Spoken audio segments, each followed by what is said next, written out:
상상순을 전하시고 마무리하시면서 예수님은 결론적으로 말씀대로 행하는 자가 되라고 하십니다.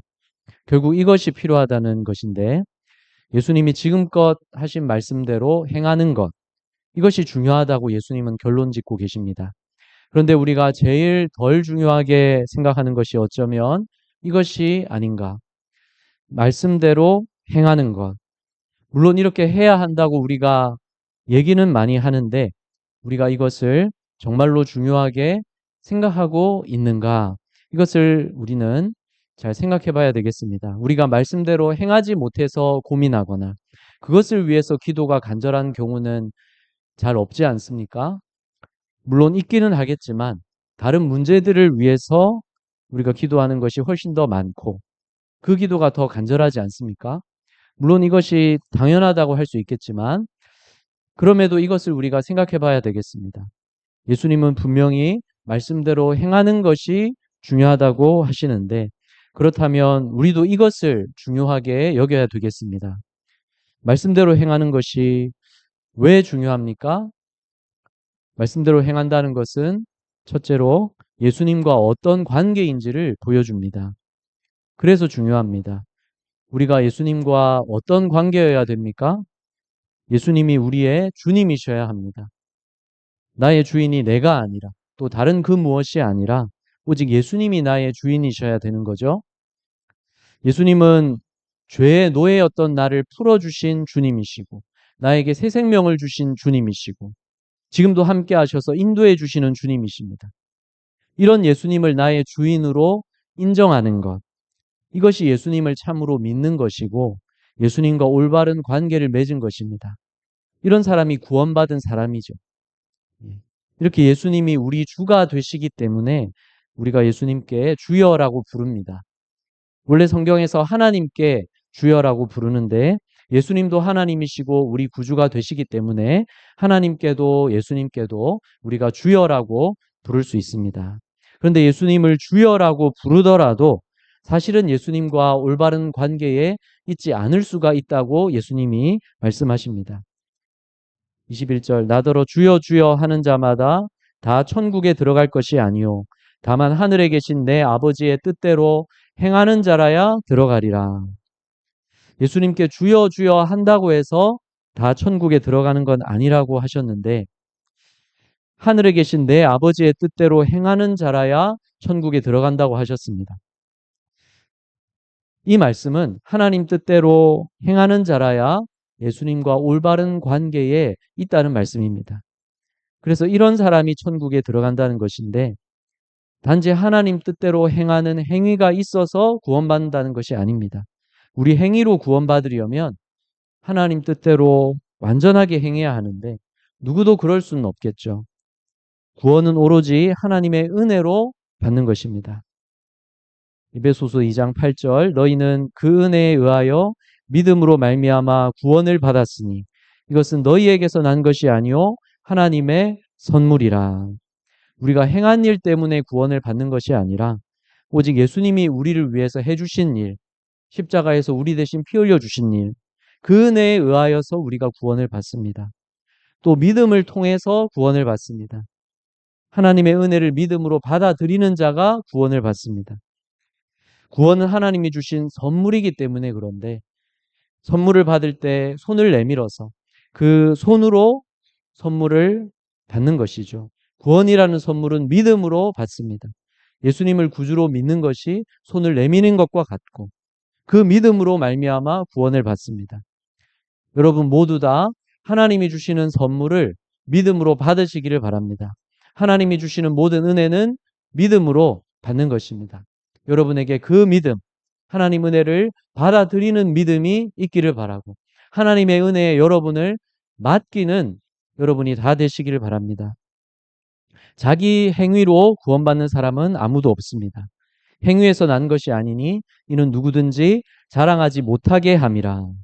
우리 행위가 완전해서 구원받은 것이라면 얼마나 자랑하고 싶겠습니까? 하지만 아무도 자기 행위로 구원받지 못합니다. 그래서 자랑할 것은 없고 무엇만 있습니까? 찬양해야 할 하나님의 은혜만 있습니다. 구원의 은혜를 항상 찬양하시기 바랍니다.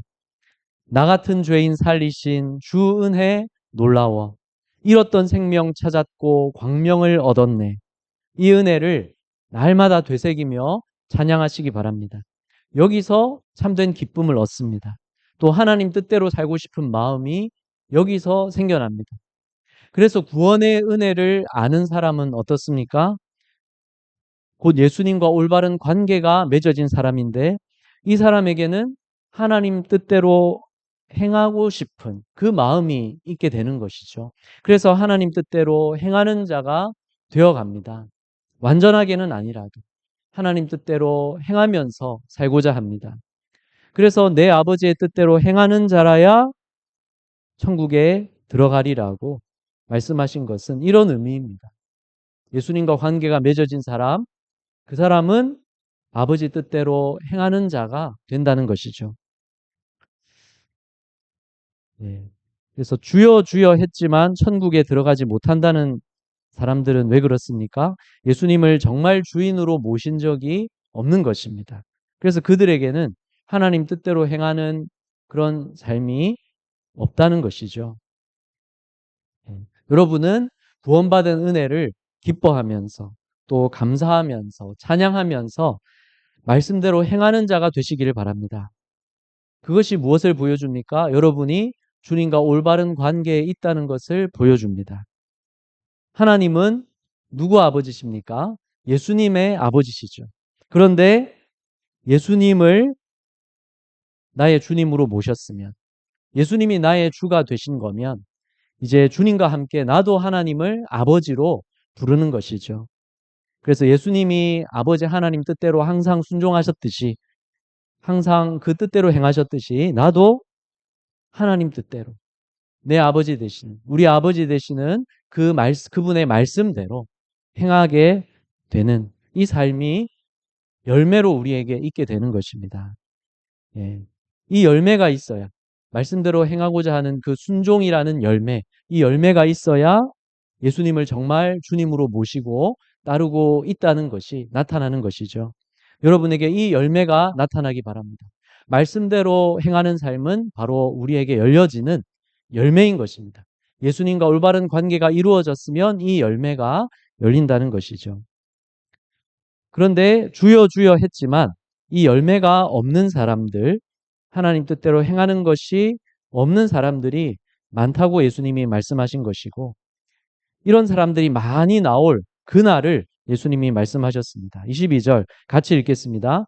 그날에 많은 사람이 나더러 이르되 주여 주여 우리가 주의 이름으로 선지자 노릇하며 주의 이름으로 귀신을 쫓아내며 주의 이름으로 많은 권능을 행하지 아니하였나이까 하리니.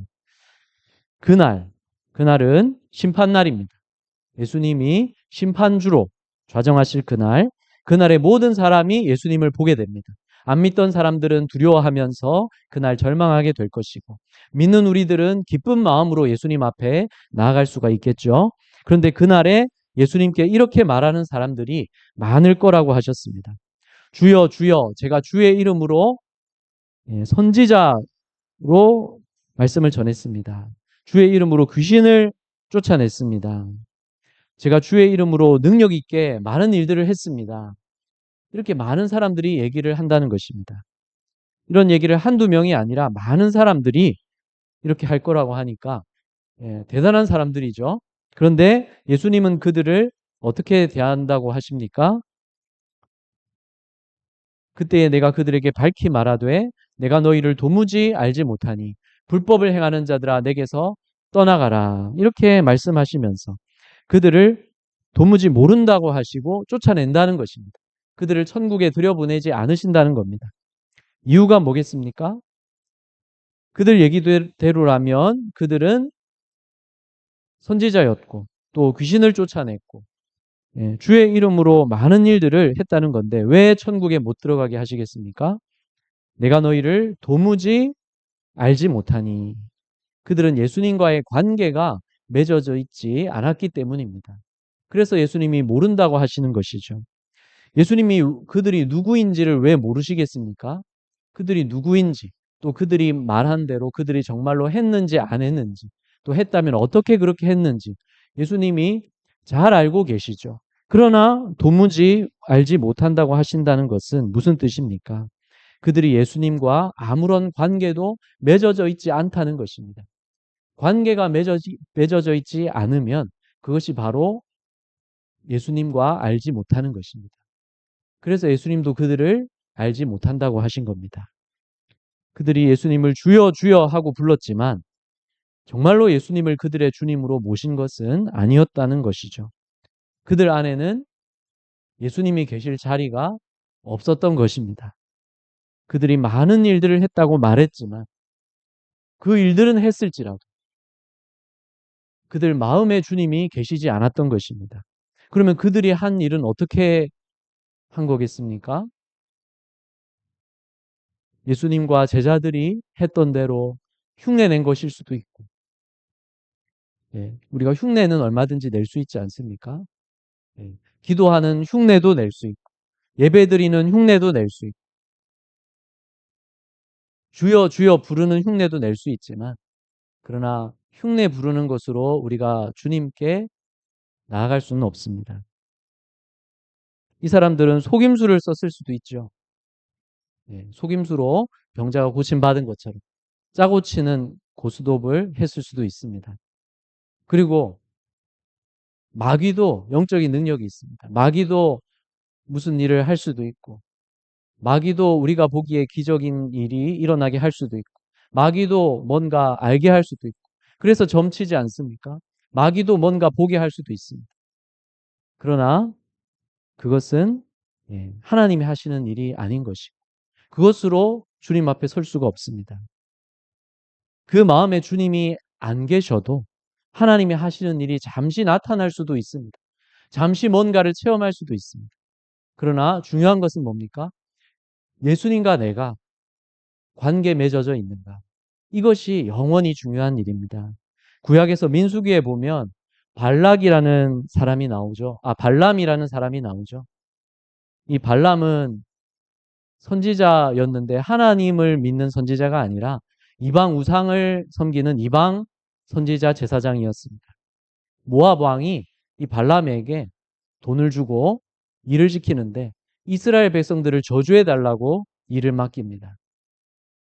근데 이 발람이 이스라엘 백성들을 저주하려고 하면 하나님의 영이 발람을 감동해서 오히려 축복하는 말로 바뀌게 하셨습니다.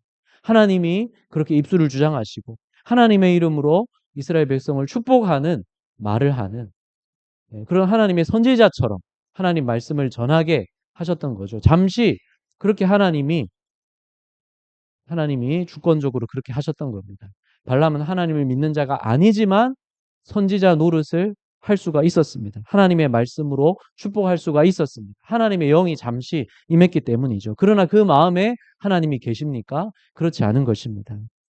악한 왕이었던 사울도 잠시 한순간은 하나님의 영이 임해서 예언한 때가 있었죠. 예언하지만 그러나 그 마음에 계속해서 하나님을 모시고 따르지 않는 자는 하나님의 백성이 아닌 것이죠.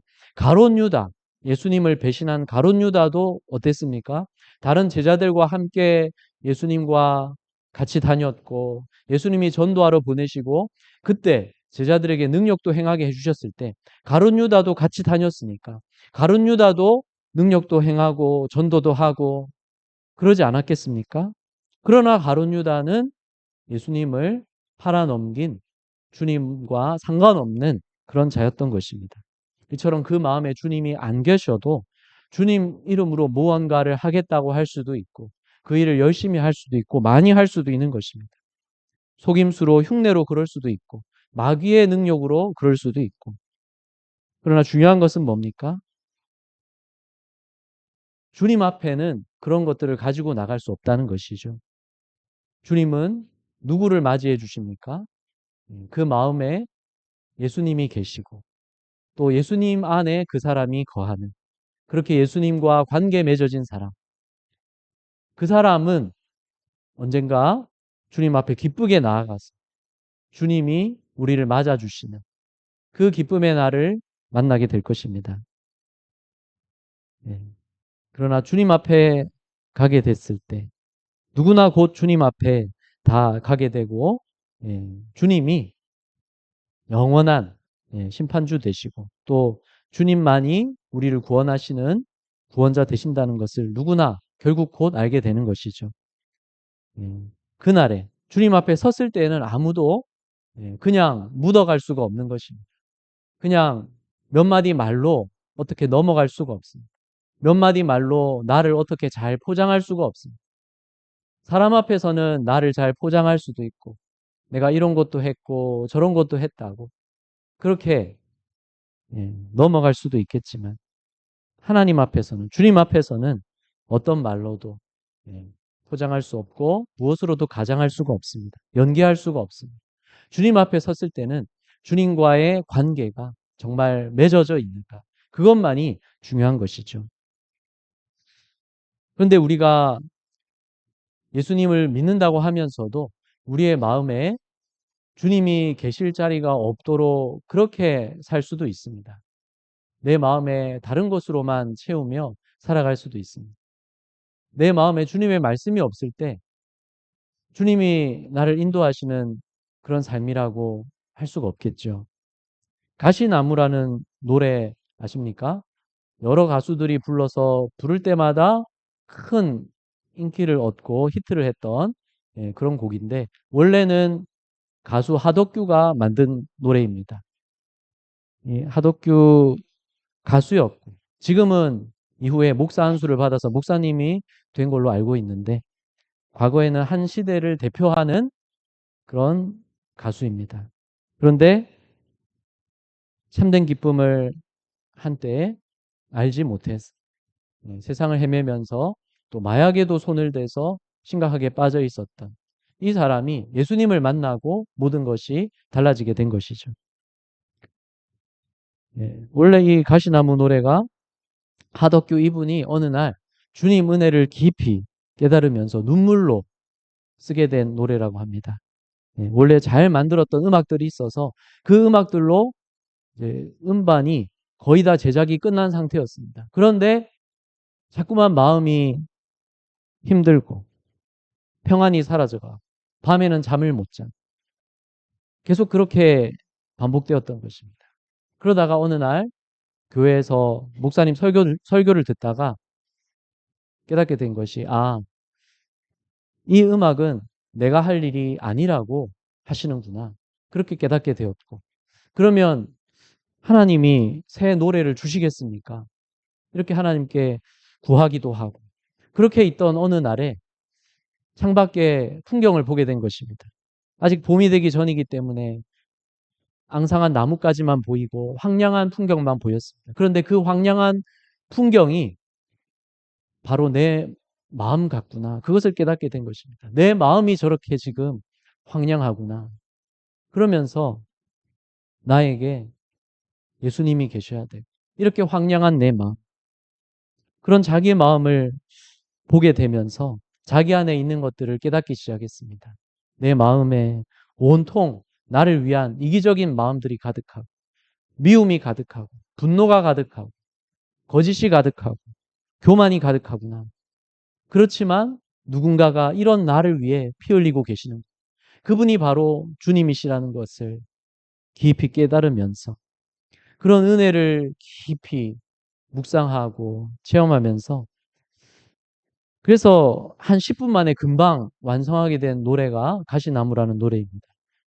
가사를 읽어드리면 내 속엔 내가 너무도 많아 당신의 쉴 곳 없네. 내 속엔 헛된 바램들로 당신의 편할 곳 없네. 내 속엔 내가 어쩔 수 없는 어둠, 당신의 쉴 자리를 뺏고 내 속엔 내가 이길 수 없는 슬픔, 무성한 가시나무 숲 같네. 바로 자기 마음이 이렇다는 것을 깨닫고 또 주님 은혜가 필요함을 깨달으면서 눈물로 써내려간 그 노래가 이 사람 인생의 전환점이 되었어요. 이제 이 노래와 다른 몇 곡으로 그렇게 음반을 내게 되고 이제 이 사람의 인생은 이 음악을 통해서 주님께 쓰임 받는 삶, 주님을 위해 사역하는 그러한 삶으로 바뀌게 된 것입니다. 우리 마음에 예수님이 계셔야 됩니다.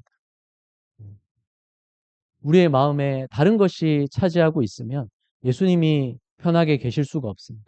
우리의 마음에 예수님을 주로 믿고 모셨더라도 우리 마음에 주님의 말씀이 없으면 주님이 우리 마음을 다스리는 것이 아닌 것이죠. 그러나 내 마음에 하나님의 말씀을 두고 그 말씀대로 행하고자 결단하고 살아간다면 주님이 내 마음에 편하게 계실 수가 있습니다. 주님이 내 마음에 즐거이 계시고 나를 다스리시며 인도하실 수가 있습니다. 그때 우리의 마음에 평안이 있고 기쁨이 있고 계속해서 주님 뜻대로 살아갈 수 있는 힘이 있고 기쁨이 있게 되는 것이죠. 그런 여러분의 마음이 다 되시기를 바랍니다. 그런 마음 되려면 어떻게 해야 됩니까? 주님 은혜에 나를 맡기는 것입니다. 주님 은혜에 나를 맡기고 주님의 은혜를 받아들이는 것입니다. 주님이 나를 위해 해주신 일들을 믿음으로 받아들이는 것입니다.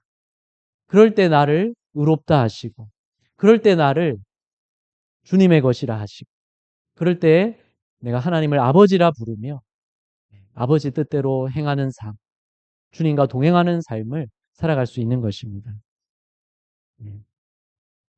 그렇게 살아간다면 그렇게 말씀대로 행하는 자로서 예수님과 관계가 맺어진 그래서 예수님과 함께하는 여러분이라고 한다면 두 번째로 그 삶은 바로 제자로 살아가는 것입니다. 말씀대로 행하는 것은 제자로 살아가는 것입니다. 예수님 제자들이 무엇을 했습니까? 예수님과 함께 지냈습니다. 예수님을 따라다녔습니다. 그러면 예수님이 말씀도 해주시고 그러면 예수님께 배웠습니다. 그리고 예수님이 하시는 일들을 보면서 예수님을 닮아갈 수 있던 그 삶이 바로 제자의 삶이었습니다.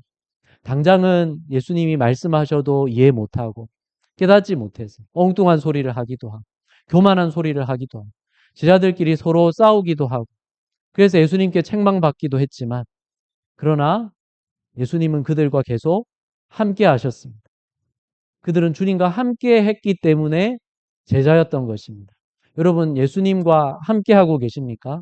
예수님이 여러분 마음에 계십니까? 그러면 우리도 예수님의 제자로 살게 된 것이죠. 처음 예수님의 그 제자들은 다시 반복될 수 없지만 우리가 처음 예수님의 증인되는 그런 제자는 아니지만 우리가 사도인 것은 아니지만 예수님이 지금 내 마음에 함께 계시다면 내가 주님과 함께하고 있다면 나도 주님의 제자로 살게 된 것입니다. 주님이 우리에게 말씀해 주십니다. 주님께 배우시기를 바랍니다. 우리가 무엇이든지 다 배워서 하는 것이죠. 이 세상 모든 일들, 세상 속에서 우리가 배워서 하는 것입니다. 모든 일들을 내가 처음 시작한 일이 거의 없죠. 다 배워서 하는 일이고, 다 있던 일을, 원래 있던 일을 우리가 배워서 하고 있는 것입니다. 우리가 주님을 믿고 말씀대로 살아가는 것도 먼저 예수님을 믿었던 믿음의 많은 선진들이 있고, 그들에게도 예수님이 함께 하셨습니다. 예수님의 제자들에게 함께 하셨던 예수님이 오늘 우리에게도 성령으로 말미암아 함께하고 계십니다. 같은 예수님과 우리가 함께하며 같은 예수님을 우리가 따르고 있는 것입니다. 그 예수님과 함께하는 우리는 말씀대로 행하는 제자의 삶. 예수님 제자는 예수님의 말씀대로 행하기 때문에 제자이고 그 말씀대로 배우고 그대로 따라 행하기 때문에 그래서 제자인 것이죠. 제자에게 제일 중요한 것은 바로 기초인 것입니다. 기초가 중요하다. 어떤 기초 위에 집을 지어야 되는가? 예수님이 그것을 말씀하시면서 산상수훈을 끝맺으시는데 24절부터 같이 읽겠습니다. 그러므로 누구든지 나의 이 말을 듣고 행하는 자는 그 집을 반석 위에 지은 지혜로운 사람 같으리니 비가 내리고 창수가 나고 바람이 불어 그 집에 부딪히되 무너지지 아니하나니 이는 주추를 반석 위에 놓은 까닭이요 나의 이 말을 듣고 행하지 아니하는 자는 그 집을 모래 위에 지은 어리석은 사람 같으리니 비가 내리고 창수가 나고 바람이 불어 그 집에 부딪힘에 무너져 그 무너짐이 심하니라. 무엇을 말씀하십니까? 어떤 기초 위에 집을 지었는가? 그것을 말씀하십니다. 반석 위에 그 든든한 기초 위에 집을 지은 사람은 어떻게 됐습니까? 태풍이 왔을 때, 그래서 비가 내리고 홍수가 났을 때, 바람이 불었을 때 그 집이 무너지지 않았습니다. 왜 그렇습니까? 튼튼한 기초 위에 집을 지었기 때문입니다. 그러나 반대로 모래 위에 집을 지은 사람, 기초가 튼튼하지 않기 때문에 잘 지어놓은 것 같았지만 또 편하게 빨리 손쉽게 지을 수 있었겠죠. 그렇지만 태풍이 불어닥칠 때, 그래서 큰 비가 내리고 홍수가 나고 바람이 불 때 그 집은 무너졌고 심하게 무너져 버렸다고 하는 것입니다. 튼튼한 반석의 그 기초 위에 집을 지은 사람, 그 사람은 어떤 사람이라는 것입니까? 나의 이 말을 듣고 행하는 자, 주님 말씀대로 행하는 자는 튼튼한 기초 위에 집을 지은 사람과 같다는 것입니다. 그래서 태풍이 불 때 무너지지 않는다는 것은 무슨 뜻입니까? 이 세상을 살아가면서 어떤 시험에도 어떠한 일들에도 무너지지 않고 믿음으로 주님과 동행한다는 것이죠. 그리고 마지막 심판 날에 주님 앞에 기쁘게 설 수 있을 것입니다. 그러나 말씀대로 행하지 않는 사람, 이 사람은 모래 위에 집을 지은 사람과 같다는 것입니다. 그러니 무너진다는 것입니다. 시험이 오면 무너지고 유혹이 오면 무너지고 어떠한 어려움이 있으면 무너지게 된다는 것입니다. 그리고 심판날에 그 사람은 예수님과 관계가 맺어져 있지 않았던 자로 드러나게 될 거라는 것입니다. 그것이 바로 무너지는 것이죠. 여러분, 말씀을 듣고 행하고자 하는 그 마음이 여러분에게 있습니까? 그렇다면 예수님이 여러분에게 함께 계시다는 것이죠. 예수님과 관계가 맺어져 있기 때문에. 그래서 하나님을 내 아버지로 나도 부르며 아버지 뜻대로 살고 싶은 그 마음이 있는 것입니다. 그 사람이 복 있는 사람이죠. 여러분, 말씀대로 행하는 자로 사시면서, 그래서 예수님과 관계가 맺어진 자, 그리고 예수님의 제자로 살아가는 여러분 되시길 바랍니다. 예. 예수님 제자로 여러분 살고 계십니까? 여러분 세상의 사고방식대로 살고 계십니까? 여러분이 중심이 되어 살고 계십니까? 아니면 예수님이 여러분의 주가 되신 삶을 살고 계십니까? 예수님이 내 삶의 주가 되신다면 무슨 일을 하건 그 일이 곧 주님의 일인 것입니다.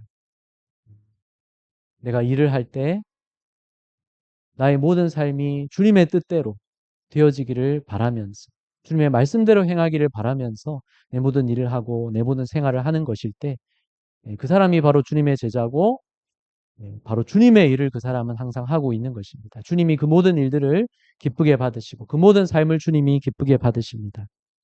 그래서 여러분의 관점이 항상 나는 주님을 위해 살아간다. 내가 어디서 언제 무엇을 하든지 나는 주님 앞에서 주님을 위해 살아가는 것이다. 이 마음을 가지고 사는 사람이 주님의 참된 제자입니다. 두 번째로 말씀대로 행하는 것을 나도 중요하게 생각하고 말씀대로 행하겠다고 결단하고 하나씩 시작하는 것이 중요한 것입니다. 우리가 할 수 있는 일들은 우리가 하겠다고 결단한 일들입니다. 시간이 없어도 많은 일들이 있어도 우리가 정말 해야 되는 일. 예를 들어서 장례가 생겨서 그 장례에 조문하러 다녀오는 일을 멀리 다녀와야 해도 꼭 가야 될 일이라고 한다면 우리가 바빠도 시간을 내서 다녀오게 되는 것이죠. 그래서 우리가 정말 꼭 해야 한다고 생각하는 일들은 우리가 하면서 살아가고 있는 것을 생각할 수 있습니다. 하나님 말씀대로 행하는 것을 내가 꼭 해야 하는 일로 정하고 결단하고 하나씩 시작하시기를 바랍니다. 그래서 여러분 삶 속에 거룩한 습관을 만들어 가시기 바랍니다. 기도하는 습관, 말씀 보는 습관, 예수님과 관계를 맺어가고 예수님과 교제하는 그러한 습관들, 그것이 여러분 삶에 얼마나 중요한지를 생각하고 그러한 습관들을 만들어 가시길 바랍니다.